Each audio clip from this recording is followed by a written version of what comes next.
Ininspeksyon ng otoridad ang mga paaralan na magsisilbing voting center sa Dagupan City. Tinutukan niya ni Russell Simorio. Tuloy-tuloy ang pag-iikot ng mga bombero sa mga paaralan sa Dagupan City para magturo ng fire safety tips.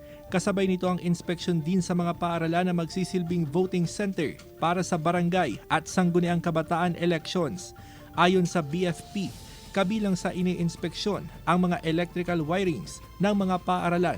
Naka-deploy rin po kami sa mga schools, lalo po sa West Central tsaka sa Bunuan, North Central Elementary School. I-check din po namin yung mga electrical wiring, lalo na po sa mga schools.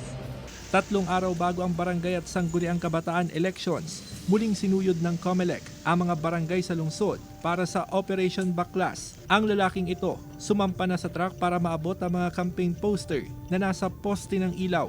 Basta nakitang nakakabit sa hindi otorisadong lugar ang campaign poster, baklas agad.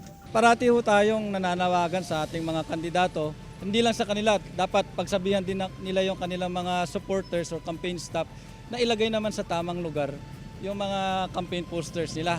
Ang ilan sa mga campaign poster, ipinaalam naman na ikakabit sa gilid ng mga establishmento pero tinanggal pa rin dahil oversize. Nauna nang sinabi ng COMELEC na gagamitin ng mga nakumpiskang campaign poster sa pagsasampa ng election offense laban sa kandidato. Yung mga binabaklas natin, ipipreserve natin yan for future filing of election offenses. So kahit na-proklama yan, maaari hong matanggal sa pwesto yan. Kasama si Henry Domincil, Russell Simorio, One North Central Luzon.